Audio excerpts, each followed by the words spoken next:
Hello friends, welcome back to my channel नई सोच। आपने कभी नोटिस किया है कि घर या ऑफिस में एक छोटी सी बात का बहुत बड़ा मुद्दा बन जाता है। जैसे घर में टीवी के रिमोट को लेकर या खाने को लेकर या फिर काम को लेकर। ये सब छोटी छोटी बातें हैं, लेकिन इन पर कितना बड़ा तूफान खड़ा हो जाता है। इसके पीछे कई कारण हैं, जैसे कम्युनिकेशन गैप, स्ट्रेस या थकावट के कारण। और सबसे बड़ी बात, आजकल हर किसी की अपनी अलग सोच और एक्सपेक्टेशंस हैं, और जब ये दोनों चीजें नहीं मिलती तो छोटी छोटी बातें भी बड़ी लगने लगती हैं और नतीजा होता है टकराव। क्या आप जानते हैं कि 90% आर्गुमेंट्स बेमतलब की होती हैं? जी हाँ, आपने बिल्कुल सही सुना।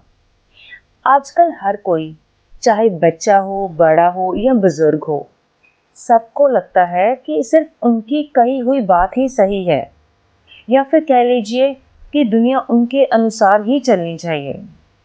जब दोनों ही अपनी बात पर अड़े रहते हैं तो बात बिगड़ जाती है और बहस और झगड़े का रूप ले लेती है, जिसके दो ही आउटकम्स होते हैं। या तो हम खुद हर्ट होते हैं या दूसरे को हर्ट करते हैं। कभी कभी तो ऐसा लगता है हम सब एक दूसरे को समझने की बजाय बस अपनी ही बात मनवाने के लिए लड़ते रहते हैं।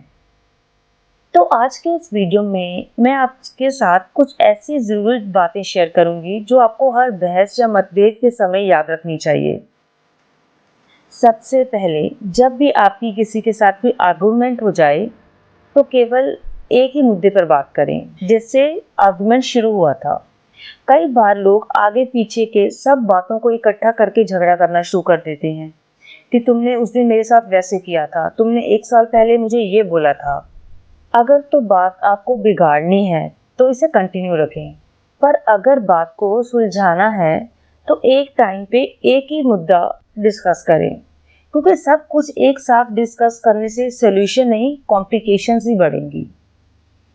अक्सर जब हम गुस्से में आ जाते हैं तो कई बार कुछ ऐसे शब्दों का इस्तेमाल करते हैं जो दूसरों को बहुत ही चोट पहुंचाते हैं।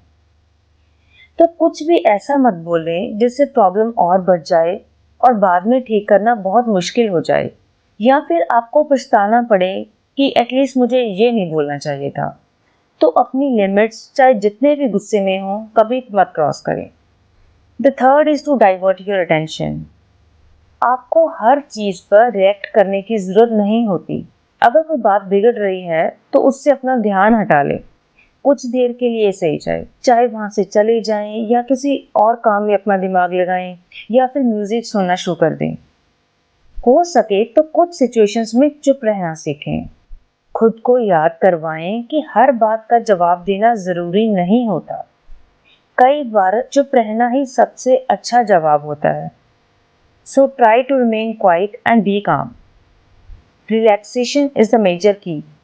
Agreements और disagreements लाइफ में चलते रहते हैं, तो थोड़ा कॉम्प्रोमाइजिंग नेचर भी रखें। सोचें कि कोई नहीं, कह दिया तो कह दिया, फिर क्या हो गया, आपका क्या बिगड़ गया।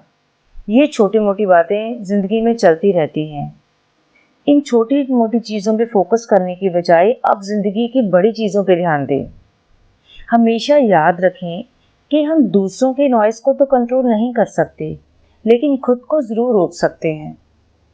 तो जितना हो सके अपने मेंटल पीस के लिए फालतू के आर्गुमेंट से बचें जिनका कोई मतलब नहीं होता।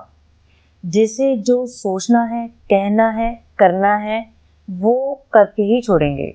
बेकार की बहस से ना सिर्फ हम अपना खुद का टाइम और एनर्जी वेस्ट करेंगे, बल्कि फालतू की नेगेटिविटी, स्ट्रेस और टेंशन भी बढ़ेगा। एट लास्ट मैं यही कहूंगी कि company matters a lot. Positive लोगों के साथ रहें। पॉजिटिव लोग बहुत ही पीसफुल, होपफुल होते हैं। उनकी बैलेंस्ड अप्रोच आपको भी पॉजिटिविटी की तरफ लेके जाएगी और आप भी इससे टेंस सिचुएशन में भी शांत रह सकते हैं। और जब आप रिलैक्स हो जाएंगे तो ये छोटी मोटी बातों को अनसुना कर सकते हैं। तो दोस्तों, ये थी वो इम्पोर्टेंट बातें जो आपको किसी भी मतभेद के समय हमेशा याद रखनी चाहिए।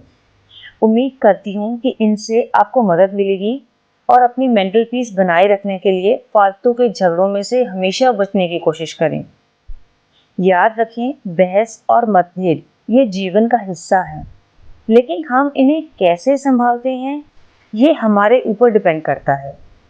तो शांत रहें, समझदारी से काम लें और अपनी एनर्जी और टाइम को पॉजिटिव चीज़ों और पॉजिटिव लोगों में लगाएं। अगर आपको मेरी ये वीडियो पसंद आई तो इसे लाइक और शेयर ज़रूर करें और मेरे चैनल नई सोच को सब्सक्राइब करना बिल्कुल मत भूलें, ताकि मैं आपके साथ और भी यूज़फुल और इंस्पिरेशनल वीडियोस शेयर करती रहूं। Thank you so much. See you in another video. Till then, goodbye.